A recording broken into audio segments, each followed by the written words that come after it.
स्वागत है। मैं हूं आपके साथ हिबा जावेद। वक्त हो चला है टॉप 100 का, तो शुरू करते हैं बिना किसी देरी के।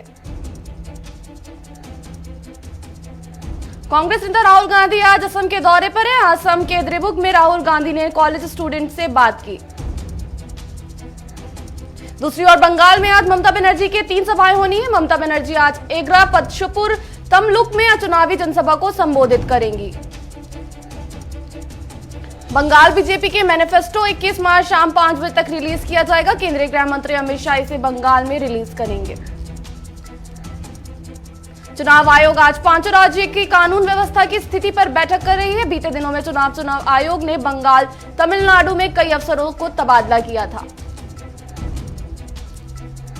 आम आदमी पार्टी ने कृषि कानूनों के खिलाफ यूपी में महापंचायत के बाद अब हरियाणा के किसानों के बीच महापंचायत करने का ऐलान किया है। तृणमूल कांग्रेस को एक और बड़ा झटका लगने वाला है। टीएमसी सांसद शिशिर अधिकारी बीजेपी का दामन थामने वाले हैं। खुद शिशिर अधिकारी ने कहा है कि वे बीजेपी में शामिल होंगे। फटी जींस पर घिरने के बाद सीएम तीरथ सिंह बेवकूट पर आ गए हैं। तीरथ सिंह ने कहा है कि मुझे जींस से नहीं, फटी जींस से ऐतराज है। किसी को मेरे कहने से बुरा लगा तो मैं क्षमा चाहता हूं। अपने बयान पर हो रही आलोचनाओं के बीच मुख्यमंत्री तीरथ सिंह रावत आज दिल्ली में जेपी नड्डा से मुलाकात करेंगे। पश्चिम बंगाल के मुख्यमंत्री ममता बनर्जी ने दिल्ली के मुख्यमंत्री अरविंद केजरीवाल को पत्र लिखकर दिल्ली शासन एक्ट संशोधन बिल के खिलाफ लड़ाई में अपना समर्थन देने का ऐलान किया है। मुख्यमंत्री ममता बनर्जी ने दिल्ली शासन एक्ट संशोधन बिल को भारतीय गणतंत्र के संघीय ढांचे पर सर्जिकल स्ट्राइक बताया है। शिवसेना नेता संजय रावत ने यूपीए के नेतृत्व पर सवाल खड़े किए हैं। उन्होंने यूपीए के नेतृत्व को बदलकर ऐसे नेता के हाथ में देने की बात कही है जिसे लेकर विपक्ष में आम स्वीकृति होगी। संजय रावत ने कहा है कि कांग्रेस पार्टी को मजबूत करने के लिए यूपीए का पुनर्गठन होना चाहिए। संजय रावत ने कहा है कि शरद पवार को यूपीए के अध्यक्ष बनाने से यूपीए मजबूत हो सकती है। उत्तर प्रदेश की योगी आदित्यनाथ सरकार ने अपने कार्यकाल के 4 साल पूरे कर लिए हैं। इस मौके पर सीएम योगी ने प्रदेश की जनता के नाम पर चिट्ठी लिख पिछले 4 साल की उपलब्धियों को गिनाया है। सीएम योगी आदित्यनाथ ने अपनी चिट्ठी की शुरुआत पूर्व प्रधानमंत्री अटल बिहारी वाजपेयी के कविता कदम मिलाकर चलना होगा के साथ की है। वहीं अपने लेख का शीर्षक नए भारत का नया उत्तर प्रदेश दिया है। देश में कोरोना वायरस के 39,726 नए मामले सामने आए हैं, जबकि इस दौरान 154 संक्रमितों की मौत हो गई है। देश में कोरोना वायरस के 2,71,000 से अधिक एक्टिव केस मौजूद हैं, जबकि इस खतरनाक बीमारी ने 1,59,000 से ज्यादा मरीजों की जान ले ली है। महाराष्ट्र सबसे ज्यादा संकट के दौर से गुजर रहा है। यहाँ 25,833 नए केस दर्ज किए गए हैं। ये सितंबर के बाद सबसे बड़ा आंकड़ा है। मुंबई में बढ़ते कोरोना के प्रकोप को देखते हुए बीएमसी ने फैसला लिया है कि 22 मार्च से मुंबई के सभी मॉल में एंट्री से पहले होगा कोरोना टेस्ट अनिवार्य। महाराष्ट्र के करीबी एमपी में भी हालात बिगड़ने के कगार पर है। ऐसे बीच मध्य प्रदेश सरकार ने महाराष्ट्र से आने वाली और वहां जाने वाली सभी यात्री बसों को आवाजाही पर रोक लगा दी है। साथ ही भोपाल, इंदौर के अलावा राज्य के अन्य 10 और जिलों में रात 10 बजे से सुबह 6 बजे तक का व्यावसायिक प्रतिष्ठान, बाजार बंद रखने के निर्देश दिए गए हैं। गुजरात के सूरत में कोरोना के बढ़ते मामलों को देखते हुए आज रात 9 बजे से सोमवार सुबह 6 बजे तक सभी मॉल बंद रहेंगे। पंजाब में 1 मार्च से 17 मार्च के बीच कोरोना के केस 4 गुना बढ़ गए हैं। 1 मार्च को कोरोना के मरीजों की संख्या 500 थी, जो 17 मार्च को बढ़कर 2045 तक पहुंच गई है। पंजाब के 9 जिलों में नाइट कर्फ्यू के समय में बढ़ोतरी कर दी गई है। पहले यहां रात 11 बजे से सुबह 5 बजे तक नाइट कर्फ्यू रहता था, लेकिन अब इसे बढ़ाकर 9 बजे से सुबह 5 बजे तक कर दिया गया है। दिल्ली के मुख्यमंत्री अरविंद केजरीवाल ने कोरोना पर रोकथाम और रणनीति के लिए एक बैठक बुलाई। इस बीच केजरीवाल सरकार ने लोगों से गाइडलाइंस का पालन करने की अपील की है। इस समीक्षा बैठक में केजरीवाल ने अधिकारियों को ट्रेसिंग, ट्रेनिंग, ट्रीटमेंट और आइसोलेशन सिस्टम को और सख्ती से लागू करने का निर्देश दिए हैं। केजरीवाल ने केंद्र सरकार से अपील करते हुए कहा कि वैक्सीन सबके लिए खोल दी जाए और राज्य सरकारों को युद्ध स्तर पर वैक्सीनेशन की इजाजत दी जाए। गुजरात में अब लोगों को मास्क न लगाने पर 1000 रुपए का जुर्माना देना होगा, लेकिन नेताओं, मंत्रियों और अधिकारियों पर सिर्फ 500 का ही जुर्माना लगेगा। राज्य सरकार की इस दोहरी नीति के लेकर सवाल उठने लगे हैं। बिहार में कोरोना के बढ़ते प्रकोप के बीच सरकार ने बड़ा फैसला लिया है। बिहार सरकार ने सभी डॉक्टरों और स्वास्थ्य कर्मियों की छुट्टियां कैंसिल कर दी हैं। उत्तर प्रदेश की हर एक जेल में अब कोरोना टीकाकरण कैंप लगाए जा रहे हैं, जहां बीमार और बुजुर्ग बंदियों को भी कोरोना वैक्सीन लगाई जाएगी। मार्च महीने के पहले 17 दिनों में 1,80,55,540 लोगों को कोरोना की पहली डोज दी गई है। अगर इसी तरह चलता रहा तो भारत के 70% आबादी को टीका लगवाने में 2.36 साल लग जाएंगे। बेंगलुरु में राष्ट्रीय संवेदक संघ के अखिल भारतीय प्रतिनिधि सभा की बैठक शुरू हो गई है। ये बैठक आज और कल 2 दिन तक चलेगी। आरएसएस की इस बैठक में प्रतिनिधि सभा में पारित होने वाले सभी प्रस्तावों पर चर्चा होने वाली और इसके अलावा पिछले 1 साल में सभी प्रांतों में किए गए कार्यों पर चर्चा होगी। कांग्रेस के पूर्व सांसद अन्नू टंडन को 2 साल की सजा सुनाई गई है। अन्नू टंडन को यह सजा धरना प्रदर्शन के दौरान ट्रेन रोकने की वजह से सुनाई गई है। आईजी प्रयागराज ने रेंज के चारों जिलों के डीएम और एसपी को आज रात 10 बजे सुबह 6 बजे तक मंदिर और मस्जिदों के लाउड स्पीकरों को बजाने पर पाबंदी लगाने के लिए एक पत्र भेजा है। दिल्ली में छाए बादल, बारिश की संभावना। वहीं केरल और उसके आसपास के इलाकों में भी भारी बारिश का संभावना बनी हुई है। मौसम विभाग के मुताबिक अगले 2 दिनों में राजस्थान में अच्छी बारिश हो सकती है। अयोध्या में भव्य राम मंदिर का निर्माण के श्रीलंका के अशोक वाटिका स्थित सीता एलिया के पत्थर को भी इस्तेमाल किया होगा। इस पत्थर को श्रीलंका से भारत लाया जा रहा है।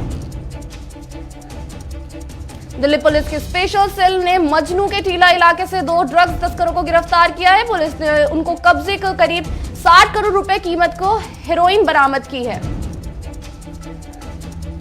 बेंगलुरु में देश का पहला सैटेलाइट एजी रेलवे स्टेशन बनकर तैयार हो गया है। रेल मंत्री पीयूष गोयल अपने सोशल मीडिया अकाउंट से इस एसी रेलवे स्टेशन की तस्वीरें शेयर कर रहे हैं। यह स्टेशन 4200 वर्ग मीटर में फैला हुआ है। इसे तैयार करने के कुल लागत 314 करोड़ रुपए बताई गई है। रेलवे स्टेशन का नाम पर एम विश्वविद्यालय टर्मिनल है। राजस्थान के लाखेरी में सार्वजनिक निर्माण विभाग द्वारा सड़क के दोनों ओर बिना ढक्कन के नाले का निर्माण किया गया, जो आए दिन दुर्घटना के निमंत्रण दे रहा है। उत्तर प्रदेश के मऊ में जिला विधायक निरीक्षण में चोरों ने 50 लैपटॉप चोरी कर ली। सूचना के बाद पूरे विभाग में हड़कंप मच गया। जोधपुर में बीमार जानवरों की दयनीय स्थिति में सुधार के लिए एनिमल होम सोसाइटी के पदाधिकारियों ने विभिन्न मांगों को लेकर महापौर को ज्ञापन दिया है। राजस्थान के चूरू में समाज सेवी और पर्यावरण प्रेमी शिक्षक बाबूलाल की ओर से चलाए जा रहे पंछी बचाओ परिंदा लगाओ अभियान के तहत पंछियों के लिए दाना पानी डाला गया। यूपी के जौनपुर में सामुदायिक स्वास्थ्य केंद्र के डॉक्टरों द्वारा मरीज को अस्पताल के गेट के बाहर ही चेक किया जा रहा है। इसे एक्सरे के लिए बाहर प्राइवेट एक्सरे वालों रेफर कर रहे हैं।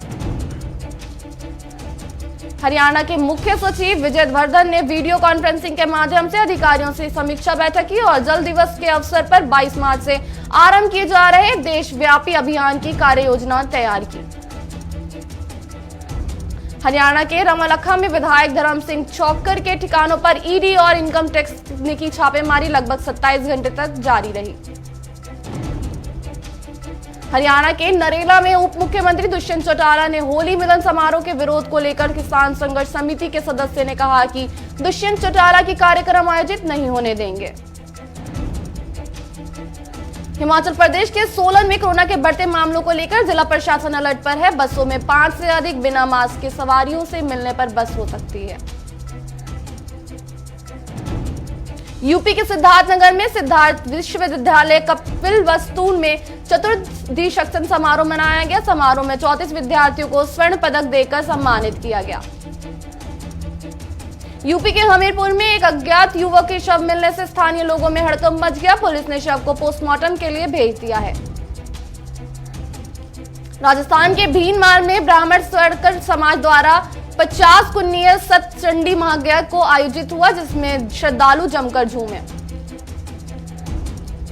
अयोध्या में फिल्म अभिनेता अक्षय और जैकलीन की फिल्म राम सेतु को शुभ मुहूर्त रामलला के सामने पूजा अनुष्ठान के बाद निकाला गया। हरियाणा के झज्जर में आंगनवाड़ी कर्मचारियों ने अपने कई मांगों को लेकर लघु सचिवालय में सरकार के खिलाफ धरना प्रदर्शन किया। मांग न मानने पर धरना आगे बढ़ाने की चेतावनी दी। मुजफ्फरनगर में एससीपी अभिषेक यादव के निर्देश पर अवैध शराब को लेकर पुलिस सर्च अभियान चला रही है, जिसके लिए ड्रोन कैमरों की मदद ली जा रही है।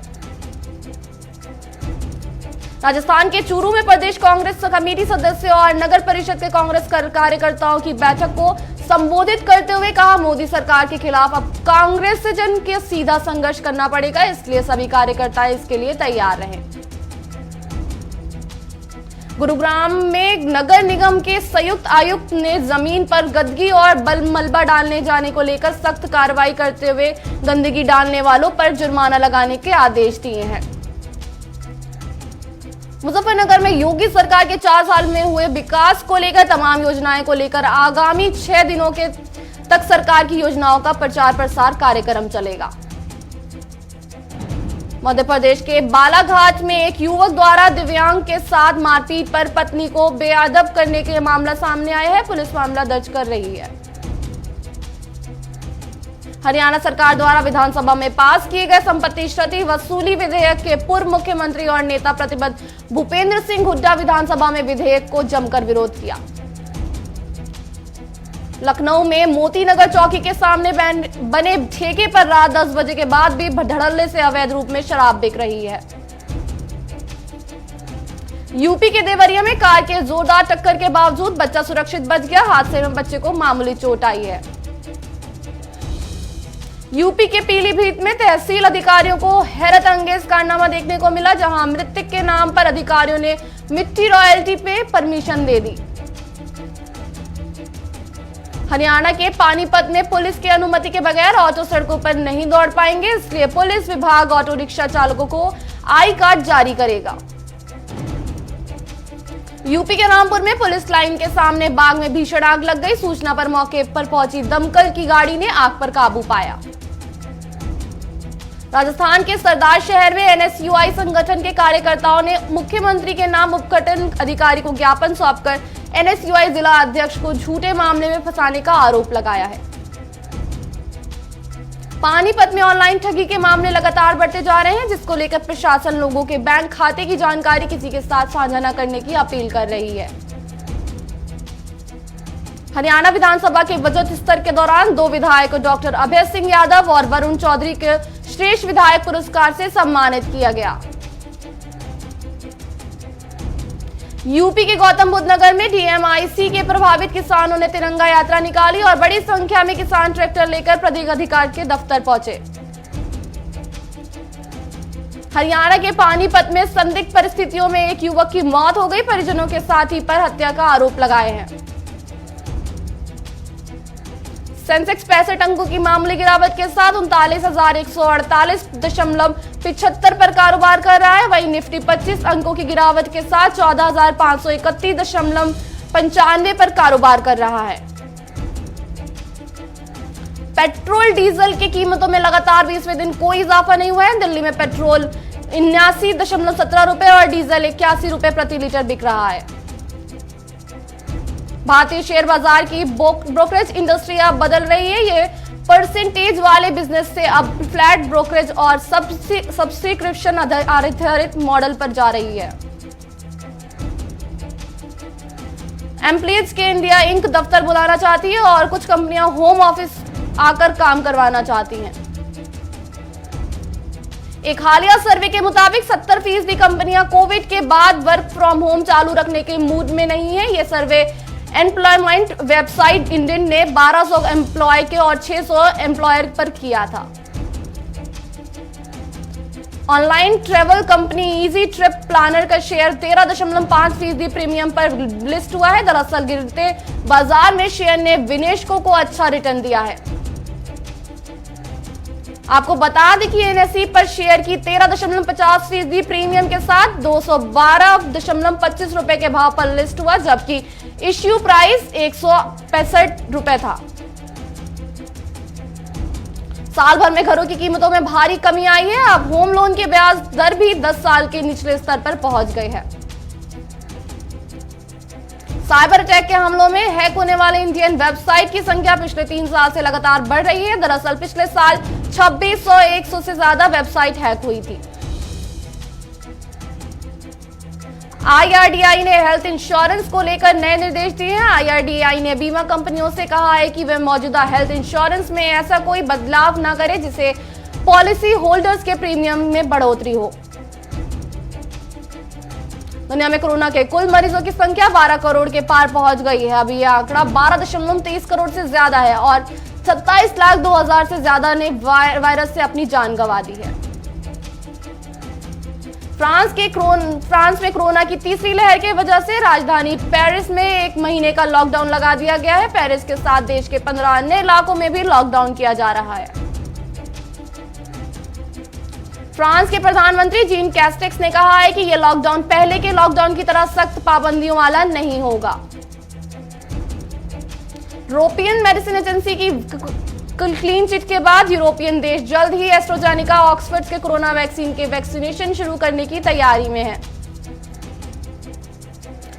यूरोपियन देशों ने कहा है कि स्पेन, पुर्तगाल, नीदरलैंड, जर्मनी और इटली समेत कई देशों में जल्द ही इस वैक्सीन का इस्तेमाल शुरू होगा। वहीं आयरलैंड और स्वीडन में हालात की रिव्यू करने के बाद इस पर फैसला लेंगे। रूसी प्रेसिडेंट पुतिन बोले, यूएस प्रेसिडेंट मामले में मुझसे ऑनलाइन बहस कर लें ताकि दोनों देश की जनता भी इसे देख सके। अमेरिकी रक्षा मंत्री लॉयड ऑस्टिन शुक्रवार को भारत पहुंचेंगे। ये उनकी पहली विदेश यात्रा का अंतिम पड़ाव है। अमेरिका रक्षा मंत्री ऑस्टिन के भारत दौरे में अमेरिका के पाकिस्तान अफगानिस्तान नीति पर चर्चा हो सकती है, साथ ही रक्षा सौदे पर भी बात होगी। नासा ने दुनिया का सबसे ताकतवर रॉकेट 1.35 लाख करोड़ में तैयार किया है। इसके जरिए सिंगल ट्रिप में चंद्रमा पर पहुंचा जा सकेगा। चीन में निवेश सलाह के लिए रोबो एडवाइजरी सर्विस पॉपुलर हो रही है, जिसके 1 साल में 10 लाख से ज्यादा यूजर्स निवेशक बने।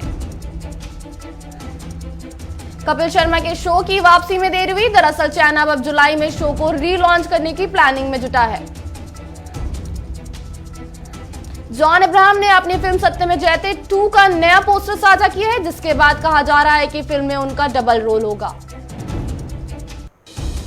अमिताभ बच्चन और इमरान हाशमी स्टार चेहरे को प्रोमो आउट हो गया है, जिसमें रिया चक्रवर्ती को सिर्फ 2 सेकंड की जगह मिल सकती है। गर्लफ्रेंड दिशा पारमर संग राहुल वेद ने स्टेज पर रोमांटिक डांस किया, जिसका खूबसूरत वीडियो सोशल मीडिया पर काफी ज्यादा वायरल हो रहा है। उत्तराखंड के मुख्यमंत्री तीरथ सिंह रावत ने बयान पर वार करते हुए कंगना रनौत ने रिप जींस पहने के अपनी 3 फोटो शेयर करते हुए लिखा, जीन्स ऐसी पहने जो आपकी स्टाइल दिखाए, आपकी गरीबी नहीं। भारत और इंग्लैंड के बीच खेले गए चौथे T20 में सूर्य कुमार यादव ने पहली ही गेंद पर जोफ्रा आर्चर को 6 लगाया। वे ऐसा करने वाले दुनिया के तीसरे बल्लेबाज बन गए हैं।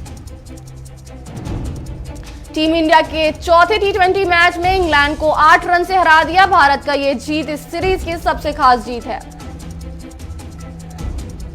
19 साल के लक्ष्य सेन मेंस और world champion PV Sindhu women's singles के क्वार्टर फाइनल में पहुंची। साथ ही इस दौरान एचएस प्रणय हो रहे world number 10 B Sai Praneeth को प्री क्वार्टर फाइनल में वर्ल्ड नंबर 2 विक्टर एसोसिएशन में हराया। इसके साथ ही समीर वर्मा भी दूसरे दौरे में बाहर हो गए। बीसीसीआई साउथ अफ्रीका और न्यूजीलैंड के मुकाबले में प्लानिंग कर रहा है। दरअसल कयास लगाए जा रहे हैं कि अक्टूबर में मैच हो सकते हैं। आज के लिए टॉप 100 में इतना ही और बड़ी खबरों के लिए बने रहे हमारे साथ। देखते रहे गुलिस्तान न्यूज। धन्यवाद।